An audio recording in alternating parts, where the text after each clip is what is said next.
Bonjour à tous, bienvenue dans It's Time de ce jeudi 6 juin. Salut. Hello, hello tout le monde. Je vais me mettre le chat. Donc aujourd'hui, à l'ordre du jour, dans It's Time, on va vous parler, comme vous vous en doutez bien, de Airtable, ce qui est tout à fait logique. Donc non, comme on l'a un petit peu annoncé, on va faire un petit tour d'horizon de comparatif. Alors comparatif, c'est peut-être un bien grand mot, des projets, des cas dans lesquels TimeTonic serait le plus adapté ou des cas dans lesquels Airtable est plus préconisé par rapport à des fonctions, par rapport à des choses qu'on peut scoper dans le périmétrage du projet. Avec aussi du coup des retours d'expérience sur certains projets qu'on a fait avec Airtable, mais qui rétrospectivement auraient été mieux avec TimeTonic, ou l'inverse aussi. Voilà, c'est vraiment un retour d'expérience par rapport à ce qu'on a fait tous les trois. Et à vous aussi, du coup, n'hésitez pas à poser des questions et à nous solliciter. Voilà, si vous avez des exemples de projets et tout ça sur lesquels vous étudiez ou vous avez des idées ou etc., n'hésitez pas à partager, comme ça donnera l'occasion de faire la balance des pour et des contre sur chacun des outils. Ça peut être sympa. Après, vous mettre un peu de contexte, tous les trois, on utilise Airtable en tant que freelance et on utilise TimeTonic aussi. On utilise vraiment les deux, je pense, pour tous les trois. Sans me tromper, on utilise deux solutions. Moi, perso, j'utilise de moins en moins Airtable. J'ai encore un gros client sur Airtable et on va dire presque tout le reste est sur TimeTonic. Mais c'est plus par choix. Mais même si Airtable reste un très bon outil, bien sûr. C'est plus pour des choix de type de société, de stockage de données. C'est plus dans ce cadre-là, moi, que j'utilise plutôt TimeTonic. Ouais, c'est pareil, Airtable, je l'utilise quasiment de moins en moins. Et puis, de plus en plus TimeTonic, du coup. Mais un petit peu comme le disait Jérôme, c'est plus pour un choix de type de client qui a des sujets plus adaptés à du TimeTonic. Ça attaque fort, Mathieu Charlie. Il nous dit donnez-moi un software like pour TimeTonic. Bon, c'est un des points qu'on va discuter, je pense. C'est clair. Oui, c'est vrai que ça, pour rebondir là-dessus, ça peut être un point où on peut se dire bon, on va aller sur Airtable parce qu'on voudrait un portail externe sur laquelle on ait la main complète sur lui. Donc TimeTonic, on peut avoir ce portail externe, donc on peut rester dans TimeTonic. Mais si on doit vraiment avoir la main sur l'interface, c'est vrai que quelque chose comme Software, alors ça n'existe pas sur TimeTonic, donc ça peut être un élément qui va nous faire choisir Airtable parce qu'il y a l'écosystème, il y a Software derrière, quoi. Bon, par contre, excuse-moi Marcel. La seule solution qu'il y a, c'est Zilio actuellement, qui est que mobile, on va dire, en portail externe. À ma connaissance, en tout cas, c'est le seul qui existe. En tout cas, il faut bien savoir ce qu'on attend vraiment du portail externe, parce que si c'est un portail pour afficher des KPI, etc., à mon sens, avec Software, on va se sentir un petit peu à l'étroit. Là, Serenitix, il répond bien aux besoins, qui est l'outil externe qui est couplé directement avec TimeTonic pour les dashboards. Et là, peut être intéressant, on peut même lier les utilisateurs de TimeTonic au dashboard Serenitix. Donc là, c'est là que ça peut avoir la plus-value avec Serenitix pour des gestions de dashboard et tout ça. Mais une manipulation de données, pas vraiment sur Serenitix pour moi. C'est plus il n'y a pas d'autre solution. Donc, si on commence un petit peu pour essayer de suivre une sorte de fil conducteur, même si le fil risque de partir assez vite, un peu dans tous les sens, on va essayer de faire le tour déjà des cas où on serait sur un Go à 100% TimeTonic. Donc, qu'est-ce que vous avez pu identifier comme cas où pour vous, vraiment, TimeTonic serait partant à 100% et où on oublie du Airtable? Mais moi, j'allais dire que pour des problématiques, on va dire, le gros argument, c'est RGPD et stockage de données personnelles et serveur en France pour des clients qui veulent vraiment un serveur en France ou ce genre de questions-là. Où là, je pense que TimeTonic, plus approprié, quoi qu'il arrive, pour ce genre de thématique. Moi, c'est un des points qui m'a fait passer sous Time Tonic et un des points que mes clients fait qu'on choisit Time Tonic aujourd'hui. Moi, le point le plus évident, enfin, il y en a plusieurs, hein, mais moi, c'est vraiment tout ce qui est mobilité. C'est vrai que si on a des besoins de terrain, si on a besoin d'une application mobile qui va marcher en offline, quelque chose qui est vraiment prévu pour tout ce qui est gestion d'intervention, GMAO, voilà, tout ce qui peut être un petit peu autour de ça. Pour moi, là, généralement, on peut vraiment ne pas se poser la question parce que là-dessus, Time Tonic est nettement supérieur par rapport à Airtable. Il y a vraiment la question mobilité. Moi, j'ai pas eu beaucoup de clients qui ont été gênés par le côté RGPD. Après, ces clients-là, ils sont sur Airtable. Donc, ceux qui sont sur Time Tonic, je sais pas, ça se trouve si est-ce qu'ils ont choisi Time Tonic parce que c'est français ou pas, hein. J'en ai un, oui. Les autres, c'était pas forcément le premier critère, le fait que ça soit hébergé en France, même si c'en est un qui est important, hein. Moi, c'est vraiment l'aspect mobilité pour l'instant chez mes clients qui a pris le dessus. Enfin, c'est moi qui ai proposé Time Tonic justement parce que derrière, ils avaient des techniciens qui allaient sur le terrain, qui devaient prendre des photos, qui devaient pouvoir travailler même s'ils n'avaient pas de réseau, toute cette problématique-là, et générer des documents aussi directement. Tu vois, Marco, ce que tu disais sur la partie RGPD, ça confirme le commentaire d'Eric qui dit qu'en vrai, le RGPD, c'est rapidement, il pose la question, mais quelque part, ça finit par ne pas être grave, quoi. Moi, j'ai l'impression. Après, c'est pas grave, mais c'est plus les clients qui ont une sensibilité à utiliser un outil français plus que RGPD en tant que tel, tu vois. C'est plus le besoin d'utiliser un outil français. Et d'avoir aussi un support et des équipes françaises et une relation avec des Français, ça change aussi la donne. Après, oui, c'est vrai que je te rejoins, Jérôme, la partie relation avec... J'ai essayé de trouver une mise en page qui soit... ça a bougé un peu, j'espère que je vous ai pas donné le mal de mer, qui permette que Marco ne soit pas complètement masqué par les commentaires à chaque fois que je suis censuré, moi, j'ai bien compris, quoi. Là, pour rebondir sur le commentaire de Mathieu Charlie, c'est vrai que par rapport à la taille de la boîte, moi, j'ai constaté que plus la boîte est importante, plus clairement les considérations RGPD rentrent en ligne de compte, hein.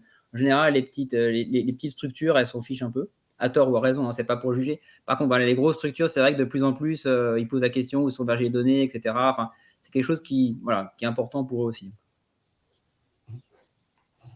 Oui, tout à fait. Ça rejoint ce que disait Mathieu. Ça dépend Finalement, ça dépend de la taille de la boîte. Voilà. Et on pourrait croire qu'on est coloc, effectivement, mais... C'est vrai, ça. On est coloc à 900 km près, en gros. Ouais, c'est presque pareil, on va dire.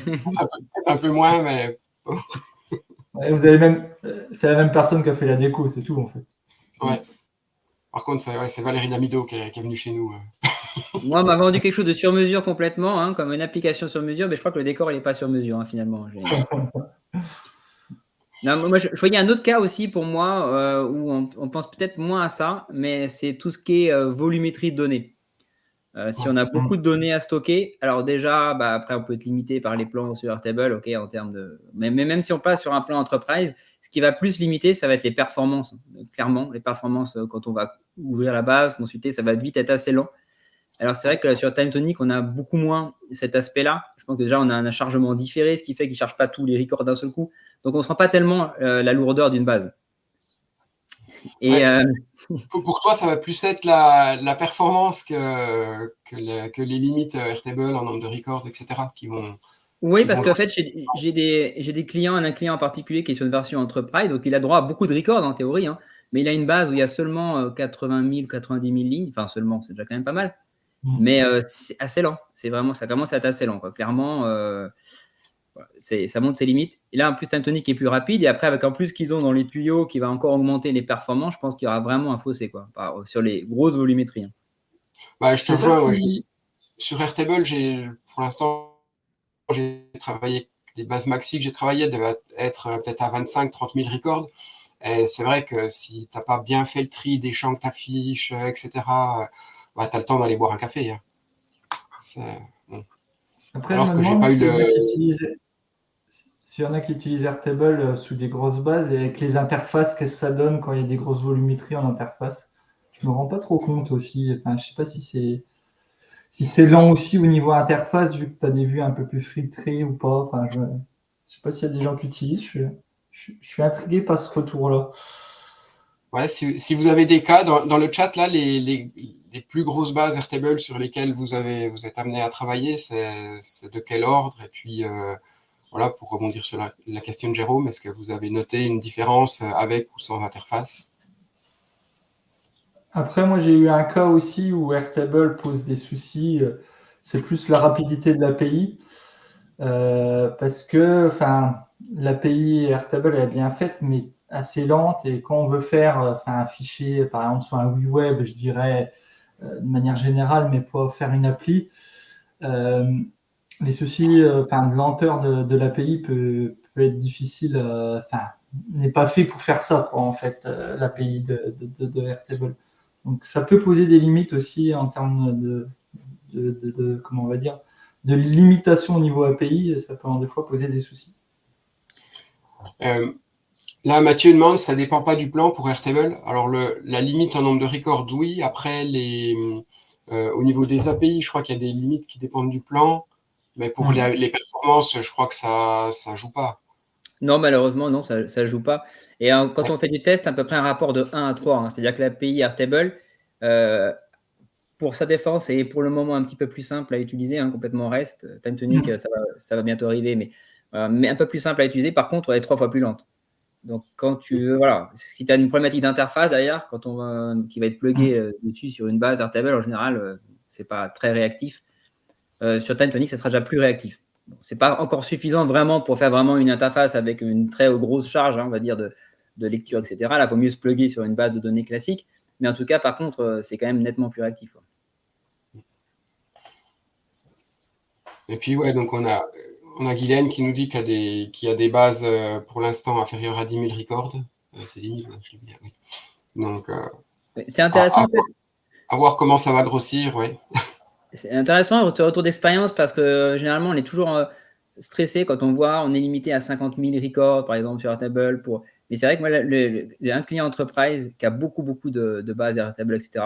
Et la plus grande, il y a seulement 80 000 lignes, hein. Et toutes les autres, elles sont inférieures à 50 000. Donc, en fait, cette limite, ce plafond virtuel où on se dit le no-code, il y a trop de lignes, ça va être un problème juste pour pouvoir les stocker, pas de performance, mais juste pour les stocker, c'est pas si fréquent que ça, finalement, hein, dans la plupart des… Après, peut-être chez nos clients, voilà, mais dans d'autres entreprises, oui. Mais après, moi, j'allais dire, moi, les limites, mon type de client, c'est souvent des agences de prestation de services avec des interventions. Et au bout d'un moment, c'est vrai, quand tu fais de l'intervention et que tu commences à avoir un certain nombre de salariés, et si c'est des petites interventions, ça peut monter vite quand même. C'est juste sur une table qui est souvent la table des interventions, mais on va dire, ça peut monter très vite en termes de quantité. Ouais, moi j'ai un cas où ils gèrent leur CRM, où ils gèrent des suivis de campagne, etc. Ça monte assez vite. Ils prennent facilement 5 à 6 000 records par mois. Donc, bon. Et juste sur la partie CRM, comme en plus ils sont en train de rajouter d'autres fonctionnalités, ça risque d'être assez costaud dans quelques temps. Dans ce qu'on avait noté, il y avait aussi un élément, qu'est-ce qui pouvait nous vraiment faire basculer pour TimeTonic. Alors, tu regardes les questions, parce qu'il y en a pas mal qui arrivent aussi, peut-être. Est-ce que c'est pas une question d'optimisation? Si tu peux l'afficher, c'est… Ouais. Alors, oui, clairement, c'est sûr que si tu mets 250 colonnes calculées sur une base qui a 80 000 lignes, ça va ramer. Donc, il faut toujours essayer d'optimiser. La structure de la base doit être au mieux. Là, en l'occurrence, la base du client qui rame chez Airtable, là, il y a une structure qui est correcte. Il y a une utilisation des formules qui est normale, parce qu'ils ont quand même pas mal de calculs. Alors, je ne sais pas combien de colonnes calculées, mais il doit y avoir au moins peut-être une cinquantaine quand même, hein. Mais voilà, après, c'est pas une utilisation complètement démesurée, c'est pas un modèle complètement pourri, quoi, hein. J'ai déjà vu des bases ramées avec moins de lignes sur des modèles pourris, effectivement. Là, elle est relativement bien optimisée. Malgré tout, voilà, c'est quand même assez lent. C'est pas non plus catastrophique, mais c'est juste, c'est pas très réactif, quoi. Et puis, oui, là, il y a Une remarque d'Eric qui m'a fait sourire aussi, des prospects qui trouvent Airtable un peu joujou, parce qu'effectivement, c'est coloré, et puis c'est en complet décalage avec le monde un petit peu plus industriel, entreprise. On va pas dire quitte à aller jusqu'à de la S400, mais qui a C'est un vrai peu que moi, plus. pareil, j'ai beaucoup de clients qui viennent d'Excel, donc on va dire que ça les dépayse moins, on va dire TimeTonic, Excel que Airtable. On sent qu'on est plus sur un outil un peu plus, on va dire un peu plus start-up. Et sur TimeTonic, on est un peu plus en mode entreprise pure, quoi. Mais ça, du Ça coup, a je pense que des ça peut faire, avantages et des inconvénients pour les deux, pour être franc. ouais, ça peut faire pencher la balance dans un sens ou dans l'autre. Hein. Tu as des clients pour qui il va voir cette interface un peu plus colorée, etc., qui va leur paraître, entre guillemets, peut-être plus moderne, etc.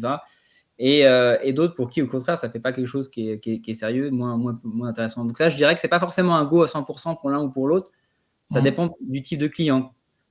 Ça peut dépendre clairement. Après, c'est des questions de goût. Hein, Effectivement.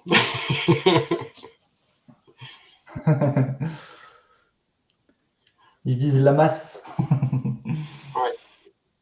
Après, oui, ce qu'on disait aussi, c'était par rapport à la génération de documents. C'est vrai que si vous avez une application où il y a beaucoup de génération de documents, dans TimeTonic, on peut le faire directement dans l'outil. Ça se fait assez simplement. On n'est pas obligé de passer par un outil tiers. Donc ça peut être un paramètre qui peut vous faire pencher pour l'un plus que pour l'autre. Après, c'est pas rédhibitoire, hein, parce on peut bien sûr plugger ça, etc. Après, c'est vrai que plus on a, moi j'en reviens un petit peu des systèmes où on a 4-5 trucs connectés. Plus c'est simple, généralement quand même, plus c'est robuste, plus c'est surtout facile pour le client à maintenir. J'ai un client, il avait un souci parce que finalement, il y avait beaucoup de choses qui passaient par Make, et puis derrière, il n'avait plus la main, alors qu'avant, c'était sur Airtable, et il était autonome sur Airtable. Ça passe sur Make, il est plus autonome, quoi. Donc finalement, tout ça pour dire que si ça peut rester un maximum dans l'outil, les clients gardent en autonomie. C'est quand même un des objectifs du no-code aussi. Et effectivement, là, pour rejoindre ce que tu dis sur la partie génération de documents, c'est beaucoup plus simple de former et de faire prendre la main au client pour ces générations de documents sur un TimeTonic que sur Airtable. Et il sera moins perdu, il pourra plus facilement modifier ses trames, modifier tout ça, enfin, il a vraiment accès à tout. J'ai un client qui est sur Document avec Airtable, et c'est un super outil Document pour la génération de doc. J'adore vraiment, mais c'est vrai qu'à des paniers, comme ça passe par des scripts qui fait un call API en fait il a des erreurs 500 de temps en temps de serveur, etc. Tu vois, lui, c'est pas c'est quoi, machin et tout ça, parce que le client, il n'a pas cette notion-là aussi, et c'est tout de suite, ça fait des freins, ça fait des soucis à gérer pour lui, qui sont quand même, tu vois, des fois pas faciles. Et tu sens la frustration à des moments pour tout ce qui est externe, tu vois, connecté.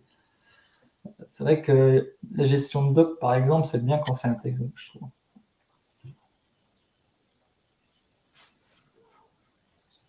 Je regarde un peu les commentaires. Tu trouves Zapier mignon, Mathieu? Je trouve que justement, moi j'aurais plutôt la sensation inverse, que c'est Make qui est plus mignon avec les modules ronds, etc. Les rondes, oui.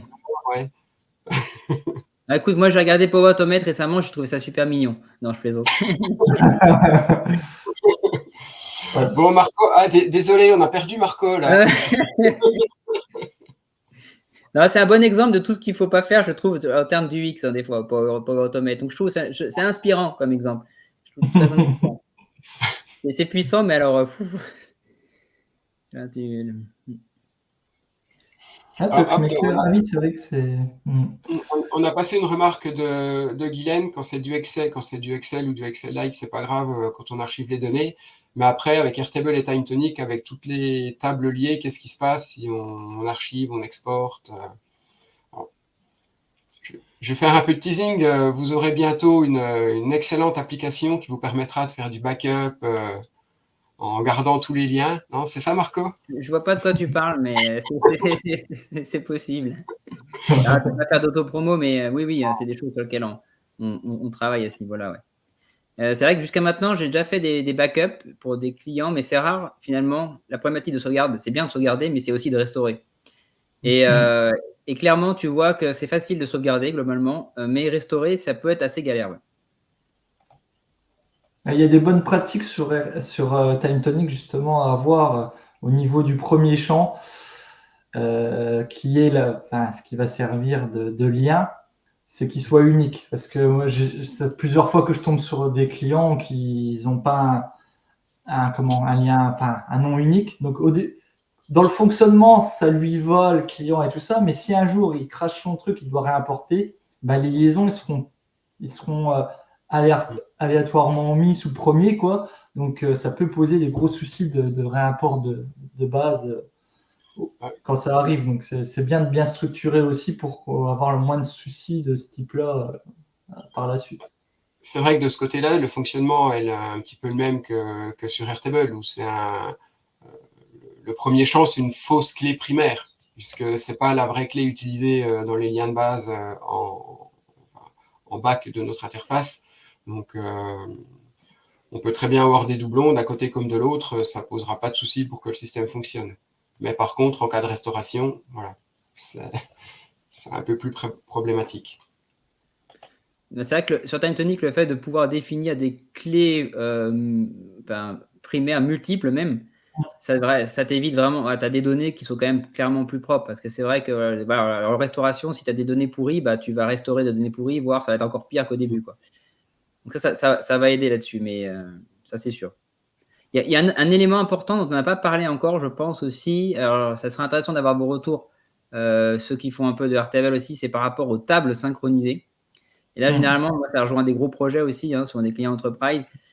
Les tables synchronisées, donc autrement dit, c'est le système Airtable pour pallier au fait qu'on ne peut pas finalement faire de liaison entre des bases différentes.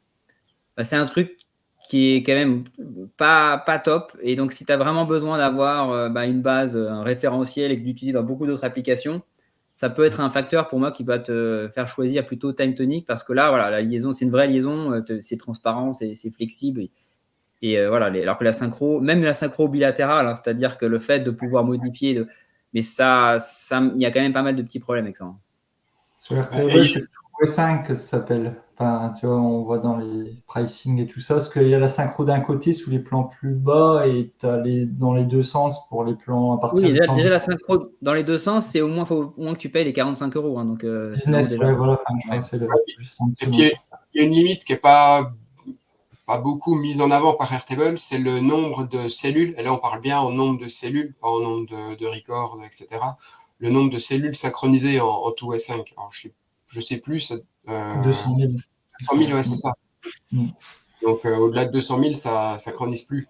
Donc, 200 000 cellules, on peut vite y arriver sur des bases où on a 100, 120 champs. Surtout que c'est quand même fait, ces synchros entre bases, justement, quand tu as des problématiques de base assez importantes et que tu as un référentiel, surtout un référentiel commun, notamment, ou un ou plusieurs que tu veux utiliser dans les différentes applis. Quoi. Donc, ça peut arriver. Ouais. Après, comme tu as un nombre de cellules, tu essaies de jouer sur les champs minimum. Quoi.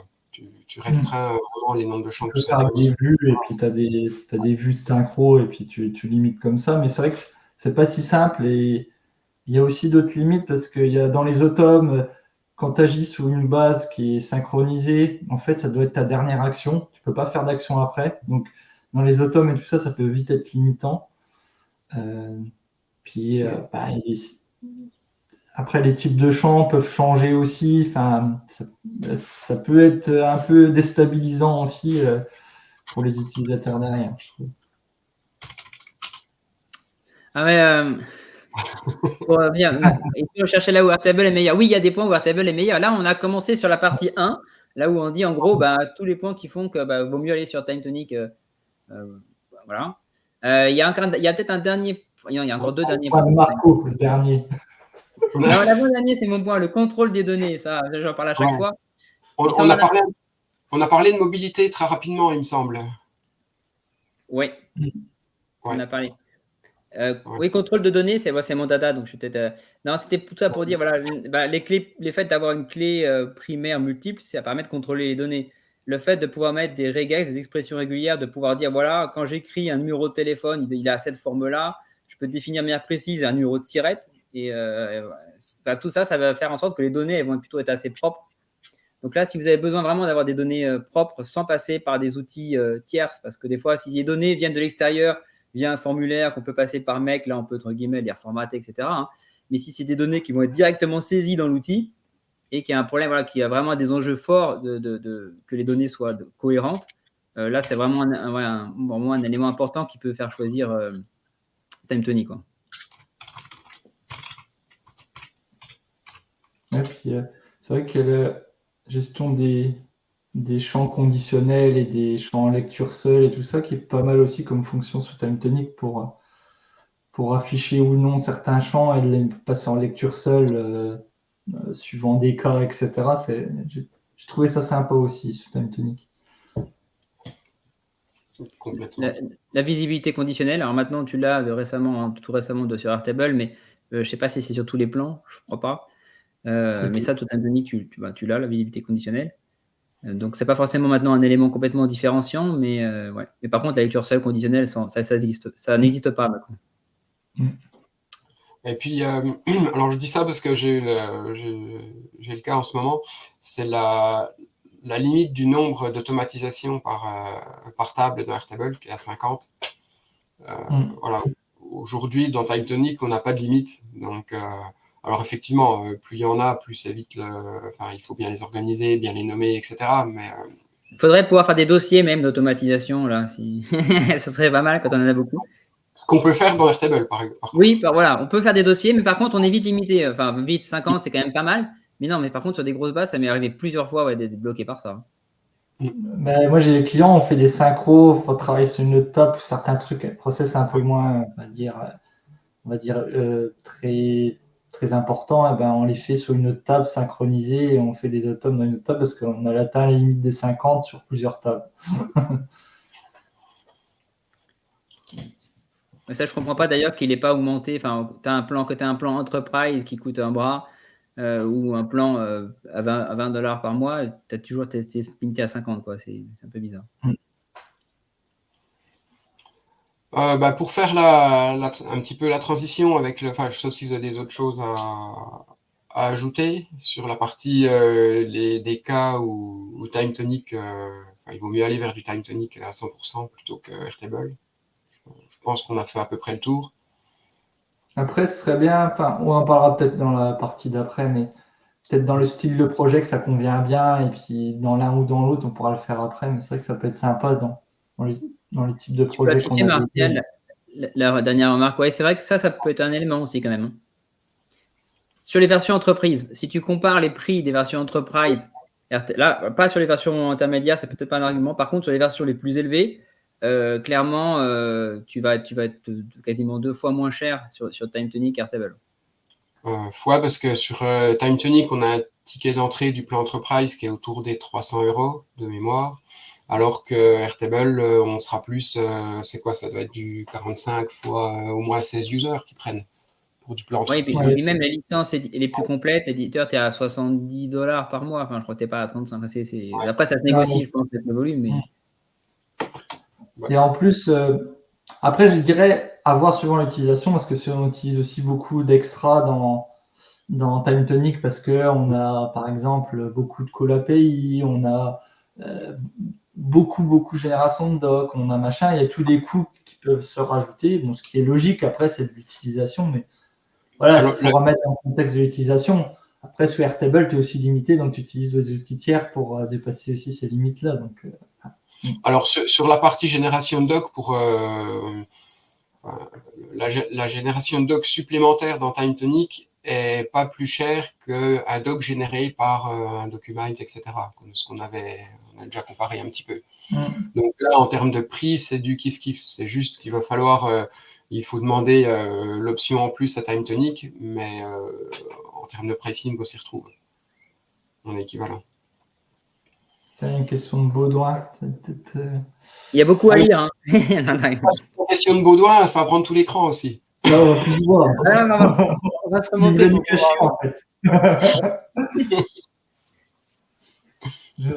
Alors, je remarque que certains de mes clients ne jurent que par le prix aussi. Je trouve la grille tarifaire est plus simple à lire côté Airtable que TimeTonic.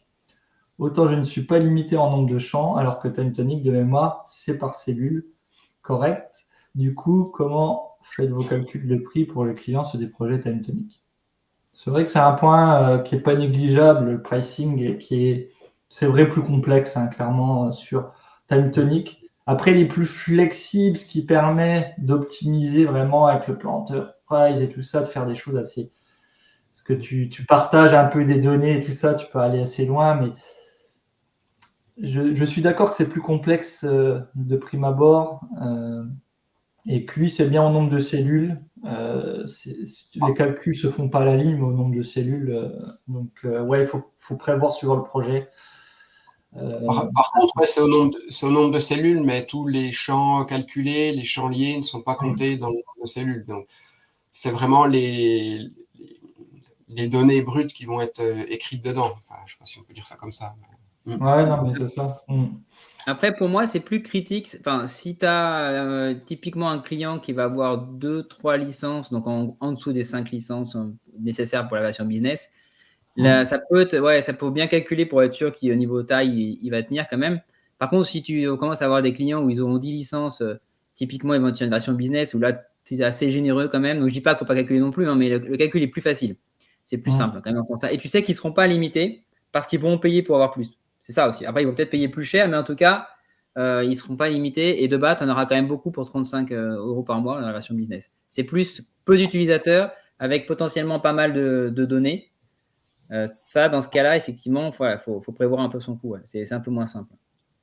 Après, on parle du nombre de données, mais j'ai pas en tête les limites Airtable de la capacité de stockage en gigas par base, etc. Parce que là, j'ai un client, il est tout seul. Il a un plan sur TimeTonic, il a un plan entreprise où il va se sentir à l'étroit. C'est pas sur le nombre de lignes, mais il stocke énormément de documents. Et c'est là où il va commencer à se sentir un peu à l'étroit, où il va peut-être falloir qu'il prenne du stockage vraiment de la data des gigas en plus, quoi. Ah oui, à ce point-là, c'est vrai que ça ne m'est pas arrivé, ça, d'être limité par vraiment le stockage des Moi aussi, j'ai un gros client qui fait du transport et en fait, comme ils prennent beaucoup de photos, tu vois, pour prouver qu'ils sont passés, ils prennent des déchets et tout ça. Souvent, il y a beaucoup de photos qui sont prises. Après, je crois qu'ils étaient dans les 300-500 gigas de données. Bon, ils payent en plus parce qu'ils ont un plan Enterprise et tout ça, mais bon, c'est vrai que la volumétrie peut être. Là, sur Airtable, tu es à du 20 gigas par base en plan team et à du 100 en business. C'est en business, là, je sais plus. Après, on va dire l'avantage de TimeTonic, c'est que tu n'as pas de vraie limitation. Après, tu peux payer pour les dépasser, quoi. C'est vraiment le gros avantage que je vois sur des gros clients. Il y a un truc, par exemple, au niveau automatisation, d'ailleurs, ça me fait penser à ça. Des clients qui dépassent le quota d'automatisation sur Airtable, c'est une année, tu n'es pas averti. D'un seul coup, tes automatisations ne fonctionnent plus. Voilà. Alors qu'en gros, chez TimeTonic, si tu as de l'argent, tu ne seras pas bloqué, quoi. Non, mais si je caricature. C'est des gros clients. La problématique, elle n'est pas de payer pour avoir des automatisations en plus, mais surtout de ne pas être bloqué. Si tu as tout le système qui est en carré parce que tu as atteint ta limite d'automation, là, ça, par contre, ça devient grave. Alors justement, c'est bien que ce ne soit pas bloqué sur TimeTonic parce que les automatisations, ça permet aussi de pallier à un point faible de TimeTonic qui est les formules. Un peu les quantités de formules qu'on peut, les quantités, l'imbrication, les if, etc., qui ne sont pas encore disponibles, mais bientôt. On met la pression un peu à TimeTonic comme ça. Ça permet de faire la transition. C'était bien vu, Marco. Ouais. Tu m'as tendu une bonne perche. Donc pour basculer sur les cas un petit peu où on sera plus sur du Go 100% Airtable. Donc là, on va demander à Thierry, que j'ai vu dans le chat, de se boucher les oreilles. de TimeTonic. Alors, le but, c'est d'échanger et puis de voir un peu. Même pour TimeTonic, je ne pense pas que c'est une bonne valeur ajoutée de prendre des projets qui tu vois que l'utilisation ne convient pas et qu'il y a des outils qui sont mieux faits. Pour moi, ce qui fait la force de Time Tonic, il y a certaines spécificités qu'ils ont et qu'il faut mieux les utiliser et utiliser Airtable pour là où il est bon aussi. Et c'est que mieux pour tout le monde, je pense. Et transférer les données entre les deux potentiellement. Non, mais c'est vrai qu'on ne peut pas avoir un outil qui fait le meilleur des mondes. Hein. Enfin... Donc oui, le premier des cas qu'on avait un petit peu identifié, donc où Airtable sera plus adapté, ça va être, il y en a un gros besoin en termes de formules, puisque les formules sont quand même beaucoup plus développées dans du Airtable que dans du Time Tonic. Alors même si effectivement on arrive à trouver des contournements dans Time Tonic en ayant recours aux automatisations, donc c'est pour ça que c'est bien qu'il n'y ait pas de limite, parce que parfois pour faire l'équivalent d'une formule, on passe par 3 ou 4 automatisations. Alors, je sais pas si pour expliquer le contexte, vraiment, pour que les gens comprennent bien, ceux qui utilisent moins peut-être Time Tonic, c'est qu'on n'a pas de if déjà dans les formules Time Tonic. Donc ça limite, parce que souvent dans Airtable, je sais pas, tout le monde a fait utiliser un peu comme ça, mais on va marquer des textes en fonction, on va écrire des champs suivant des options et tout ça, et les if, les switch, tout ça, c'est très utile sur Airtable et on les a pas dans Time Tonic, on est obligé de passer par les automnes pour faire des conditions.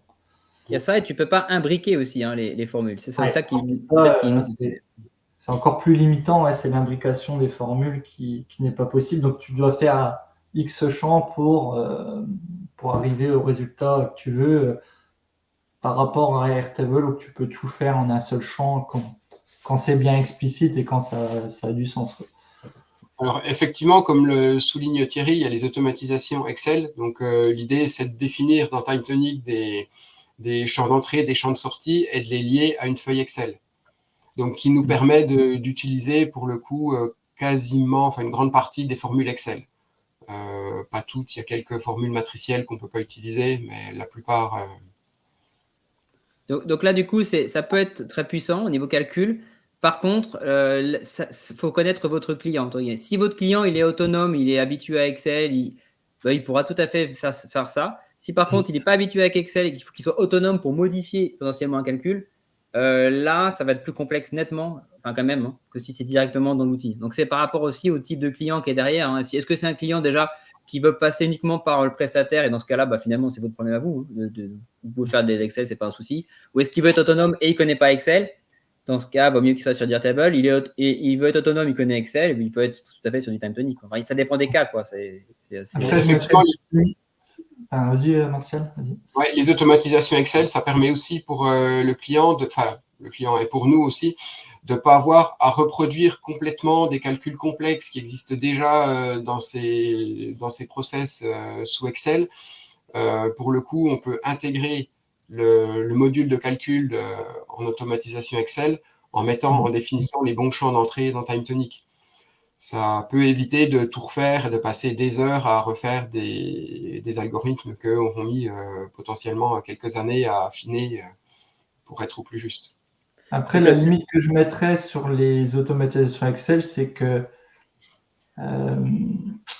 dans le dépannage, dans les logs et tout ça, tu ne te rends pas compte de ce qui se passe. Par rapport aux automes et aux formules, tu te rends compte assez rapidement visuellement ce qui se passe ou ce qui ne va pas ou ce genre de choses. Que les automes Excel, tu es vite dans le noir quand il y a un cas que tu n'as pas prévu ou quand il y a une erreur.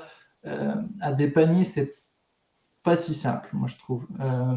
Donc, après, quand ça marche, il n'y a pas de souci, mais quand ça marche pas, c'est là que c'est un peu plus sport. On ne met pas de code VBA non plus dans le fichier Excel, sinon ça ne marche pas. Hein. J'avais testé. Non, mais c'est vrai que c'est plus difficile à débugger. S'il y a un problème, c'est vrai que... Ouais, puis du coup, en plus, je l'ai testé cette semaine, le nombre de formules imbriquées est limité. Bon, alors moi, j'étais à une quarantaine d'imbrications de formules, donc ça commence à être pas mal, mais du coup, l'automatisation Excel ne marchait pas. Moi, une formule Excel qui fait 40 imbrications, quand je l'ouvre, je pars en courant, quoi. C'est ça, pour le coup, pour débugger, c'est impossible, quoi. Il faut décomposer quand même. Non, mais la formule en soi était plutôt simple, mais c'est juste qu'il fallait que je fasse beaucoup de recherches. Mais bon.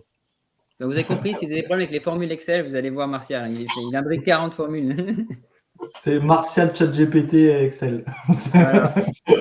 Le ChatGPT, de toute façon, quand il a une requête sur Excel, il demande à Martial derrière. On ne le sait pas, mais en fait, c'est comme Ah, bah, pour le coup, pour celle-là, je l'ai fait construire par ChatGPT, puis je l'ai débugué après parce qu'il y avait quand même quelques boulettes, mais j'ai gagné du temps. Parce que simple à 40 types de formules. Ouais, c'était juste des replays pour remplacer des caractères et puis tout. Donc, fallait On juste dirait un replayer. client qui lui dit oh, c'est simple à faire ça, et puis que tu te rends compte de la panique qu'il y a derrière. Voilà. La phrase qui va bien pour quand le client il te dit non, mais c'est juste ça à faire. Le juste. Moi, j'avais un client qui te disait c'est juste une boucle if. Alors, tu vois, déjà, le boucle if, et juste, c'est ça. Donc voilà, donc la puissance des formules, si on veut essayer d'être tout à l'intérieur du même outil, effectivement, s'il y a pas mal de choses à faire, et si on ne veut pas faire du Microsoft, comme dit Eric, on sera plus à l'aise, on aura plus de marge de manœuvre en étant complètement sur Airtable. Alors Marco, tu parlais des boucles, des ifs, là, je pense que c'est un sujet aussi. C'est la transition. Ouais, moi, il y a un truc que j'aime bien dans Airtable au niveau des automations, qu'on n'a pas encore dans TimeTonic, mais je pense que Thierry va nous dire que c'est peut-être demain ou après-demain. C'est le fait de pouvoir faire des boucles, justement, dans les automations, faire des boucles et les fine records. Mais en général, l'un va un peu avec l'autre. Ça, c'est vrai que ça permet quand même de faire pas mal de choses sans passer par du make. Bon, pas des choses non plus hyper évoluées, hein, mais voilà, tu peux quand même être assez autonome. Et ça dans TimeTonic, on ne l'a pas. Donc, c'est vrai que TimeTonic, si on veut faire des choses assez complexes, on va passer par du coup du Zapier ou du Make ou du N8N, enfin, à la limite, un autre outil, quoi. Et on ne pourra pas forcément le faire à l'intérieur de manière aussi facile. Après, j'aime bien aussi, c'est les conditions, les groupes de conditions qu'il y a sur Airtable. Parce que ça permet sur une automne d'avoir tout le traitement dans une même automne et avoir ces groupes de conditions. C'est plus explicite que de faire X automne pour gérer chaque cas, quoi, en fait. Il y a aussi ce côté-là. Ça, c'est pas mal. Ouais. Même si tu es encore un peu limité quand même dans les imbrications, dans les if. Là, moi, j'aimerais même. Puis tu n'en exécutes qu'une, si je te souviens, sur Airtable, tu n'en exécutes qu'une, la première qui est bonne. Mais alors, des fois, ça peut être limitant parce qu'en des fois, tu as besoin d'en faire plusieurs. Mais... Ah, voilà, ça va arriver. Donc voilà, Thierry confirme que c'est dans la roadmap. On espère. Qui arrive avec les automnes et qu'on peut. Les systèmes de webhook par automne qui ne sont pas possibles dans TimeTonic. J'ai trouvé un petit moyen pour faire un contournement, mais c'est pas très propre, on va dire.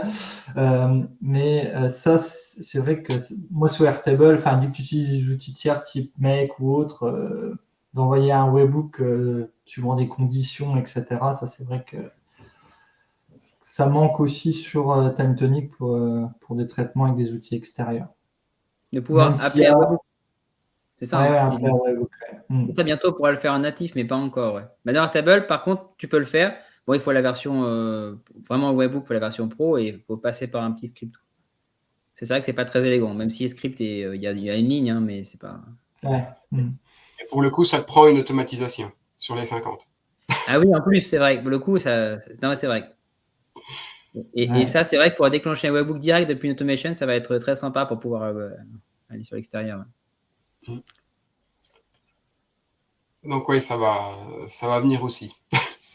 Et les grosses futures avec les webhooks, effectivement, ça va venir. Ah, ça j'ai hâte parce que j'ai un client, un gros client TimeTonic qui ça va bien, ça pourra m'aider dans le traitement et ça simplifiera les erreurs que je peux avoir parce que je fais ça avec des boutons et tout ça et même si j'ai mis quelques sécurités, c'est un peu galère pour pas qu'il se déclenche 2 fois ou des choses comme ça, des traitements un peu spécifiques. Et j'ai hâte. On peut peut-être aborder le sujet cher au cœur de Mathieu sur les portails. On va parler de Software. Ah oui. Donc oui, on a un petit peu évoqué. Donc pour l'instant, en termes de front sur TimeTonic, soit c'est l'interface de l'application, Ou alors en version mobile, on a Zilio qui se connecte très bien, qui peut faire du mobile sans, j'allais dire sans gestion du offline, mais si maintenant Zilio gère les offline sur les plans. Ah, je sais même pas. Sur le dernier plan, je l'ai pas testé, mais bon, il n'y a pas de raison. Alors que là, pour exposer de la donnée qui vient du front, avec Airtable, on aura beaucoup plus le choix entre software. Enfin, il y a beaucoup plus d'outils qui se connectent, qui vont se connecter à du Airtable.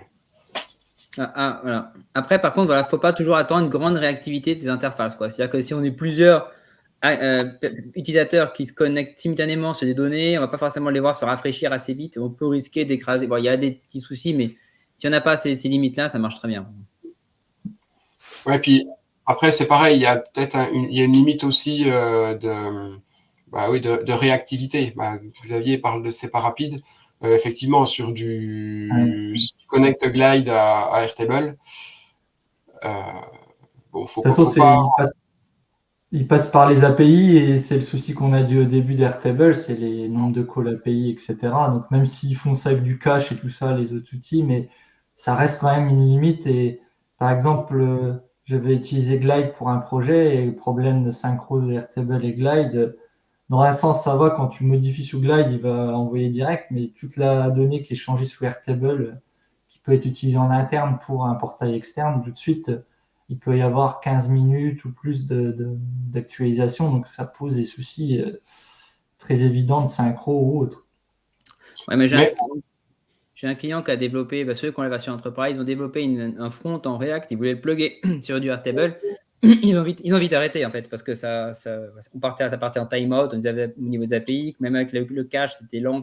Donc finalement, ils sont venus sur plugger cette interface sur une base, alors là, je crois que c'est du Postgre, il me semble. Et derrière, il y a une synchro entre Postgre et Airtable pour pouvoir avoir le lien. Mais derrière, ils se sont plugués directement sur une autre base parce que ça ne fonctionnait pas bien. Pareil, j'ai fait ça pour un client, il n'y avait pas un grand nombre d'enregistrements, c'était assez simple à gérer la synchro, mais j'envoie vers Supabase les données et puis je gère avec WeWeb, l'authentification et le truc par WeWeb sur Supabase. Et ça marche bien, comme ça fait moins d'accès directement à Airtable par les API et tout ça aussi. C'est pareil, en fonction du cas, alors on peut donner l'accès à une base TimeTonic bien paramétrée par leur système d'extranet, de pricing extranet, qui permet pour de l'accès pas régulier à des clients externes de pouvoir accéder à leurs données ou à ce qu'on veut leur montrer. Et ça, du coup, c'est pas, on ne sera pas facturé un utilisateur, on sera facturé juste quand l'utilisateur se connecte. Par contre, on reste sur un front TimeTonic. On n'est pas sur un front où on peut faire du joli, mettre des images, etc. Mais on a quand même... Ouais, excuse-moi. Je disais, c'est la plus grosse limite que j'ai, c'est le côté front quand tu attaques des clients qui vont donner accès à l'extérieur, où le front TimeTonic peut, pour des clients, par exemple, derrière une société, ça peut paraître léger en termes de front, en termes d'UX, en termes de pour que ça soit beau et tout ça, ça peut être une des limites aussi au niveau des possibilités, quoi. C'est quand même plus, pour l'instant, en tout cas, orienté outils internes. Mais même si on peut très bien partager, effectivement. Par contre, ce qui est pratique, c'est les formulaires de modification externes. C'est-à-dire que sans passer par fill-out, les clients peuvent modifier les données TimeTonic, même s'ils n'ont pas de compte TimeTonic. Et des fois, je me sers de ces formulaires-là juste pour faire un suivi. En fait, ils font leur suivi de l'intervention. Ils te leur partagent un lien. Tu ne peux rien modifier dans le formulaire, mais ils voient du coup les données, finalement, de leur intervention propre, quoi. Ça peut être... Ça, Thierry, il a mis une petite commentaire qui peut être intéressant. Sur Serenitix connecté à TimeTonic, tu peux mettre en cache et dupliquer, synchroniser des datas dans d'autres tabs pour les connecter à des fronts. Oui, donc du coup, tu connectes... oui, c'est ça, ouais, tu connectes. Serenitix à un front. Okay. Du coup, tu synchronises ton TimeTonic avec un Airtable pour pouvoir faire un software. C'est Qu'est-ce que tu voulais dire, Thierry? C'est Mathieu qui va faire ça. Ah. Mais du coup, il y a peut-être le dernier élément pour moi qui est pour voilà, des cas plutôt favorables à Airtable, puis après on va passer peut-être au retour sur l'expérience sur les projets. Moi, il y a des clients, c'est vrai qu'ils ont envie de partager pas mal de choses en lecture seule, évidemment, hein, pour des questions de pricing, ils ne veulent pas payer. Mais ils partagent des vues en lecture seule. Et ça suffit finalement pour les personnes avec qui ils travaillent. Et ça, et des fois, ils ont juste 2-3 comptes Airtable et puis 25 personnes à qui ils partagent des vues en lecture seule, quoi. Bah, ça, si vous êtes dans cette optique-là, clairement, vous allez devoir passer par Airtable parce que TimeTonic ne gère pas les choses de cette manière-là, quoi. C'est une manière de contourner, entre guillemets, le pricing. Ça ne peut pas se faire sur TimeTonic. Après, il y a toujours un accès par, si on veut voir les tables façon, on va dire, standard. Il y a toujours, il faut toujours créer un compte TimeTonic. Il y a des accès qui peuvent être en lecture seule. Il y a un nombre qui peut être vu avec TimeTonic, mais c'est pas pareil, quoi. Enfin, c'est vrai que on peut embed par exemple du Airtable, une table à Airtable, on peut l'embed sur son site, quoi, par exemple, pour des besoins divers. Des fois, ça sert. C'est vrai qu'on aura beaucoup plus de possibilités de connexion avec d'autres outils, d'autres sites, avec Airtable qu'avec TimeTonic. Enfin, en intégration native, sans passer par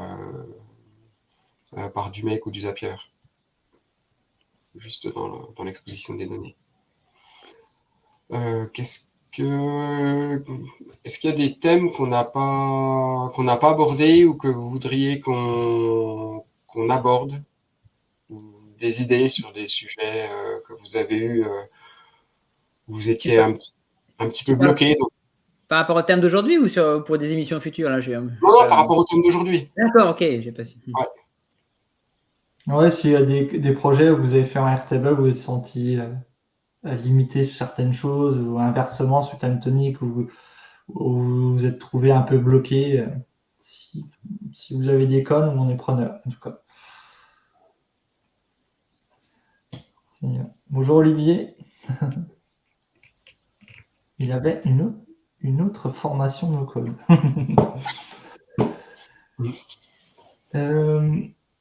Après, on va passer de toute façon au projet réalisé que nous, en tant que freelance, on a déjà fait et qu'on s'est dit, TimeTonic, ça aurait été mieux, quoi. Par exemple, on l'a fait avec Airtable, et puis on fera aussi l'inverse dans l'autre sens. Un projet TimeTonic où Airtable aurait été plus adapté, parce que des fois, ça arrive parce que le client est déjà sous la solution, tu es obligé, au bout, il y a certaines choses qui ont évolué et que le besoin a changé. C'est des choses qui peuvent arriver aussi. Donc, ou même le client n'a pas encore la solution, mais un copain lui a dit que c'était un tel logiciel qu'il faut utiliser.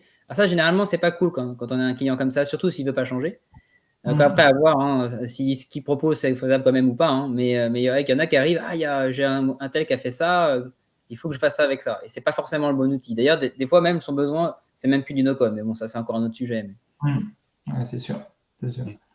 Moi, j'avais eu le cas d'un projet que j'ai réalisé sur Airtable qui aurait bien convenu plus à TimeTonic. C'était au tout début que j'ai commencé en freelance en plus. C'était une assoce, en fait. C'était une assoce, c'était une école privée qui était une association. En fait, je devais gérer, c'est pour gérer un peu tout ce qui est périscolaire, puis d'autres sujets, un peu de données, les papiers qu'il faut remplir, etc. Donc lui, il connaissait Airtable, il a déjà essayé, mais il n'arrivait pas, donc il m'a demandé de l'aide. Et pour des soucis, je pense, de génération de documents, qu'est-ce qu'il y avait d'autre, de côté de gestion de données personnelles qui était vraiment sensible parce que c'est vraiment des données personnelles au niveau d'individus, des familles et tout ça, quoi. Je pense que TimeTonic aura mieux répondu déjà dans le cadre de son forfait standard et il y aurait eu largement assez et ça convenait vraiment mieux et puis pas besoin d'outils externes, sachant que c'était une école ou pas des spécialistes ou des outils informatiques, ça aurait simplifié beaucoup de choses, je pense. J'ai voulu le migrer après, mais après, comme il y avait déjà tout établi, il piquait son budget, au bout d'un moment, c'est pas des gens qui ont beaucoup de revenus, ils sont restés sous Airtable jusqu'à aujourd'hui. Je ne sais pas si vous avez d'autres idées dans ce... Ouais, moi, j'avais un client comme ça aussi, pareil, qui gérait des créations de bons d'achat. Il gérait tous ces achats comme ça. Et bon, déjà, la génération de doc, bon, moi, tu passes par un outil tierce, donc ça complexifie un petit peu le truc. Mais c'est surtout qu'il y avait des process en fait de validation des achats. Et ça, c'était assez tordu du coup à faire avec Airtable. Avec TimeTonic, c'est plus facile. Le fait que tu puisses avoir des champs qui apparaissent, qui disparaissent, qui sont en lecture seule suivant le contexte, c'est vrai que ça fluidifie, ça rend plus facile à faire ce truc-là. Donc c'est vrai que là, le client, celui-là, j'avais fait sur Airtable parce qu'à ce moment-là, je ne connaissais pas TimeTonic. Hein. C'est même pas le client qui me l'avait imposé. Je pense que j'aurais pu arriver avec un autre outil. Mais voilà. Mais là-dessus, oui, c'est sûr qu'à choisir, je ne serais pas parti sur Airtable pour ça, quoi.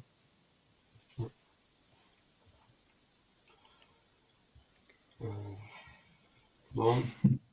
Mais après, ouais, tu as peut-être un exemple, Martial, aussi. Non, mais j'ai pas d'exemple Airtable parce que j'ai finalement pas tant que ça de clients Airtable, donc je vois pas trop. Ouais, non, j'ai pas d'exemple. En tous les cas, moi, ce qu'on conseille, que tout le monde, à chaque fois, c'est vrai qu'on dit ça, mais c'est toujours bien quand même de faire attention à choisir l'outil en fonction des besoins. Il n'y a pas forcément un outil qui est meilleur qu'un autre, même si TimeTonic est meilleur qu'Airtable. Hein. Non, je plaisante. Non, mais je veux dire, en fonction du contexte, cet outil-là va être meilleur qu'un autre, ça c'est sûr. Clairement, il y a des outils qui vont être meilleurs que d'autres suivant le contexte. Et voilà, c'est pour ça qu'on essaie de donner des pistes un peu pour se dire, suivant mon client, qu'est-ce qu'il vaut mieux que je choisisse? Est-ce que je peux choisir? Est-ce que je ne peux pas le convaincre si jamais il m'a proposé un choix que ce n'est pas mon choix à moi? Parce qu'après, si vous ne partez pas dans le bon outil, alors là, les deux outils dont on parle, c'est quand même des outils qui sont assez complets, assez flexibles. Donc, on peut faire des mauvais choix, mais alors là, ça va plus être le choix finalement peut-être entre du no-code et du code. À la limite, si vraiment tu as un truc où le client veut tout customiser l'interface, il veut avoir la main complète, il a des centaines et des centaines de milliers de lignes. Donc là, c'est même pas la peine. Il faut peut-être choisir autre chose. Mais c'est quand même des outils. Si vous vous trompez, ça ne sera pas forcément très grave, mais c'est quand même dommage. Parce qu'il y a quand même des outils qui vont simplifier plus la vie que d'autres, quoi. Ce que je dis souvent avec mes clients, c'est que j'essaye de voir aussi au début, est-ce qu'ils ont déjà utilisé des SaaS répondant à leurs besoins? Parce que des fois, il y a des gens, ils veulent partir du no-code parce qu'ils ont entendu parler, quoi, en manière générale. Et des fois, il y a des SaaS qui répondent très bien à la solution et qui peuvent très bien convenir aussi à l'applicatif qu'ils veulent faire. Pour moi, il faut souvent avoir essayé au moins une solution métier avant de se dire ça vaut le coup de partir en no-code ou pas, parce que il y a des SaaS qui répondent très bien à des problématiques et qui sont vraiment orientés sur des sujets qui sont abordés. Et c'est quand même mieux d'utiliser des objets vraiment dédiés. Après, des fois, il peut y avoir des soucis de globalité, de nombre d'outils, de connexion et tout ça, qui peut être compliqué. Mais après, quand c'est un cadre restreint sur une fonctionnalité métier un peu spécifique, des fois, ça vaut le coup de regarder. Car des fois, le code est plus adapté parce que le besoin est très spécifique ou des limites qui pourraient y avoir en no code pourraient être dépassées. Il y a une question de Mathieu qui dit: travaillez-vous avec des clients étrangers avec TimeTonic? Je sais que TimeTonic travaille avec des clients étrangers. Moi, j'ai pas de clients étrangers. Moi non plus. Non, que des clients. J'en ai pas non plus sur Airtable. C'est des clients aussi, donc du coup, je suis pas international. C'est pareil. Moi, pas étranger, mais j'ai quand même un client alsacien. Pour la petite boutade. Non, et puis un autre qui est basé à La Réunion, donc c'est la France, mais voilà, en termes de localisation géographique.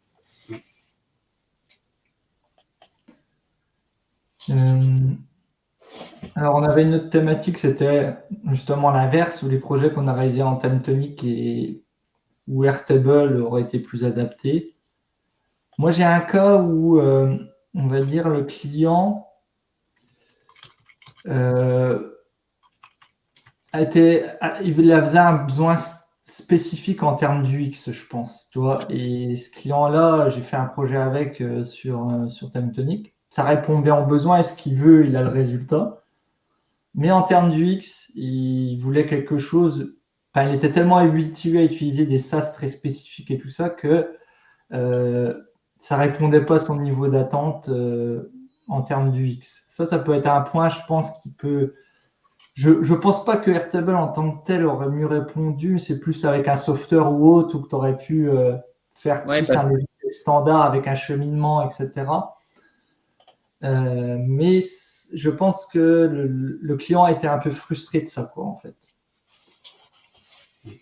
Ça peut être un Finalement, on en revient tout de suite, on en revient toujours au point que Mathieu a soulevé au bout des 30 premières secondes. Hein.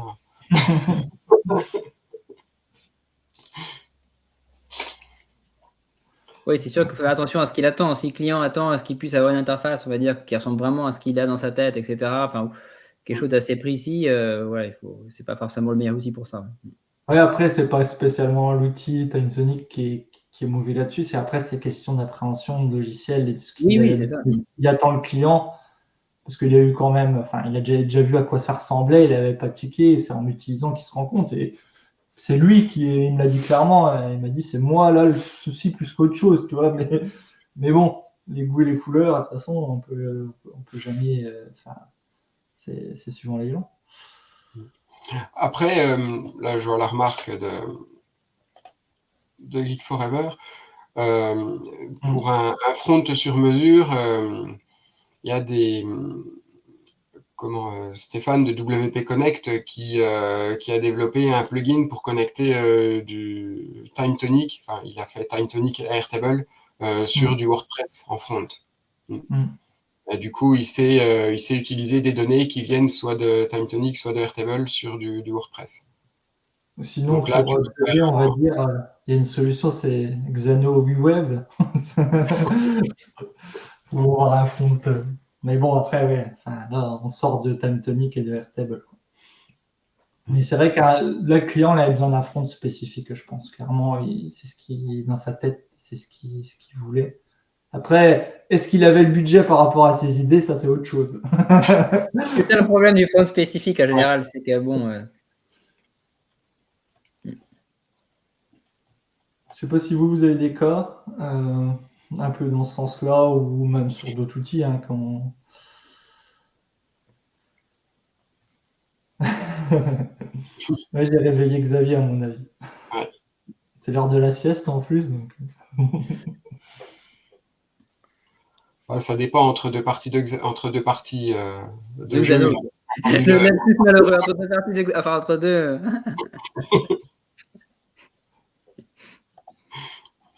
Mais... Après, du coup, en termes de back-end, par rapport à la performance de l'API, il vaut mieux du Time Tonic que du Airtable entre les deux. Oui. Pour le coup. Sauf qu'avec Time Tonic, on ne saura pas forcément comment l'exposer, le back. Ouais, et puis gérer l'authentification et puis tout ça, quoi. Il des contraintes qu'il peut y avoir après. On attend un plugin WeWeb, Time Tonic. Après, je sais pas si au niveau API, il faudrait voir aussi si ça peut satisfaire pour des besoins un peu. Je me rends pas compte, hein. Clairement, c'est moins mon domaine. Et c'est des choses que je regarde petit à petit parce que je fais un peu du WeWeb sur le côté pour m'amuser plus qu'autre chose. Et je me demande un peu au niveau intégration ce que ça demanderait et puis niveau performance API, est-ce que ça serait viable ou pas avec un outil comme Time Tonic. Ça, peut-être Marco qui a plus de connaissances. Le front, c'est pas trop mon truc. Hein. Ah oui, tu parles, oui, par rapport à l'API, oui, ça sollicite. Ouais. C'est surtout les lectures. Finalement, si tu peux dissocier finalement lecture-écriture, lecture, tu sollicites beaucoup finalement. Ouais. Donc et par contre, l'écriture, c'est quand même moins fréquent généralement. Ouais. Bon, on a fait un petit peu, je pense qu'on a à peu près fait le tour des fonctionnalités, des cas qu'on voulait aborder. Je ne sais pas si vous voyez des choses à rajouter. Est-ce que Time Tonic est en plusieurs langues? Français, anglais. Il y a anglais, tu peux en anglais, je me semble. Ouais, j'avoue que pour le coup, je me suis pas spécialement posé la question. Ouais, on peut. Ouais, bon, bah, voilà, Thierry répond français-anglais, effectivement. Ouais, le souvenir. Et il y a même dans le français, il y a de l'anglais. Pour faire une petite allusion. C'est vrai que quand on crée les tables et tout ça, il y a certains chants qui sont en anglais. Moi, ça me perturbe, moi, ça. Mais... La table values, quand tu crées un nouvel espace de travail. Les chants de création, de date de création et tout ça qui sont marqués en anglais, les chants standards. Ouais. Bah, c'est vrai que du coup, ça fait se poser la question, mince, quand on utilise, un peu par réflexe, qu'on lit pas forcément tous les intitulés, mince, oui, effectivement, il y a du français, il y a de l'anglais. Non, c'est quoi la langue principale? Ouais, Bah, du coup, non, mais au niveau des traductions français, du coup, c'est bien parce que comme c'est langue française par défaut, on n'a pas les traductions des fois malheureuses d'Airtable, où je préfère l'utiliser en anglais qu'en français. Hein, parce que... pareil, je suis resté en anglais parce que. Et il y a beaucoup d'outils. Il y a beaucoup d'outils SaaS américains où, quand tu mets les traductions françaises, ils te disent c'est bien, c'est en français, mais je sais pas où ils sont allés chercher leur. Après, il y a peut-être aussi l'habitude d'utilisation, parce qu'on s'est habitué aux termes anglais, etc. S'il l'avait mis directement en français il y a 5 ou 6 ans, on serait Ouais, habitué ça aux aurait été termes moins français. choquant. Ça nous choquerait moins. Je pense qu'il y a de ça Même aussi. si les mots sont pas tout le temps, enfin, je pense que c'est les mieux choisis, mais ouais, oui, je suis d'accord avec toi, si on aurait pris l'habitude ça en français, ça nous aurait pas choqué. Il faudrait poser la question à vraiment quelqu'un qui est bilingue ou qui a eu l'habitude d'utiliser, qui s'est mis Airtable en étant vraiment anglais américain.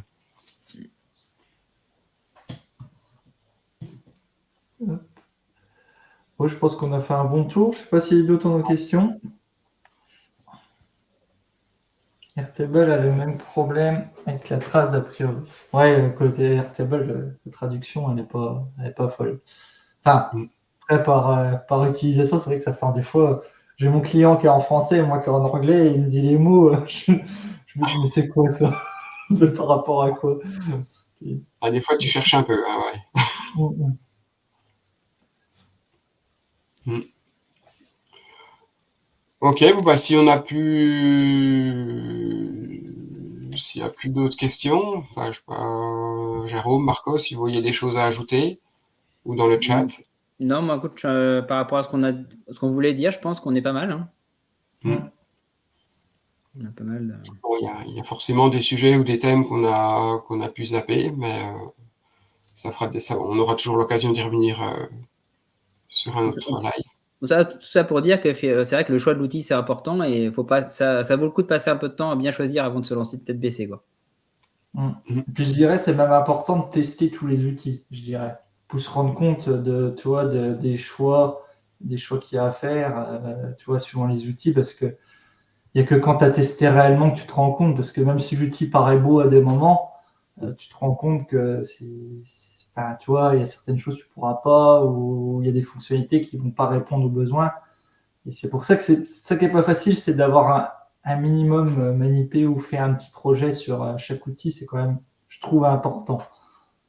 Parce qu'il y a beaucoup d'outils un peu différents avec des approches différentes. TimeTonic, c'est vraiment différencié, je trouve, par rapport à Airtable. Il y a des outils comme XAR, comme Eteco, en français, qui sont des bons outils aussi, mais qui répondent à des fois des problématiques différentes ou une façon différente de voir la problématique, quoi, en fait. Donc, pas hésiter à tester. Ouais, avec un Smart Suite, un Picoform, des choses comme ça aussi. Smart Suite, j'avais essayé, tu vois, là, c'était pas, je sais pas si ça a changé, mais c'était pas super fiable. Il y avait des petits bugs et tout ça, ça m'a tout de suite. Moi, c'était plutôt assez joli, je trouvais ça pas mal. Par contre, l'API, j'ai eu pas mal de problèmes de bugs avec l'API. J'avais testé l'API, puis j'avais des features qui sortaient, que je testais, mais que ça marchait plus ou moins bien. Après, ils ont que des développeurs front-end. C'est que des front-end, à mon avis, à Smart Suite. C'est super joli et tout, mais.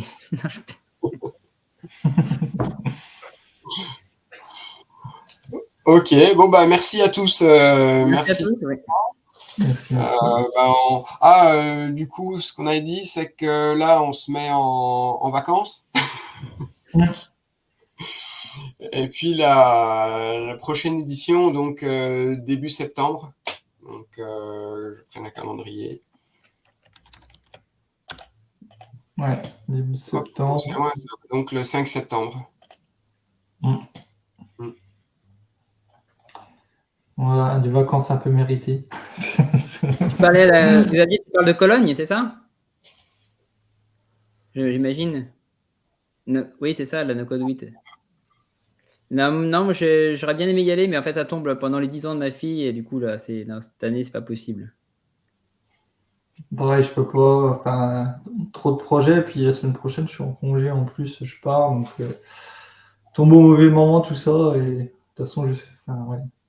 Le timing fait que ça ne va pas. Ah, le mois de juin, c'est très chargé, hein. En plus, quand on a des enfants, là, il y a tous les kermesses, les fêtes, les machins, là. Ouais, c'est vrai que c'est pas le mois idéal pour ça. C'est un mois où c'est compliqué de laisser tomber la famille une semaine complète. Ouais. Ouais. On est un peu les papas du no-code.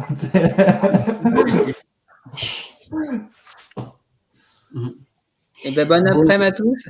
Donc, après-midi. bon après-midi. Et puis donc, rendez-vous sur It's Time en début septembre. Voilà. Allez. À Ciao. plus tout le monde. Salut.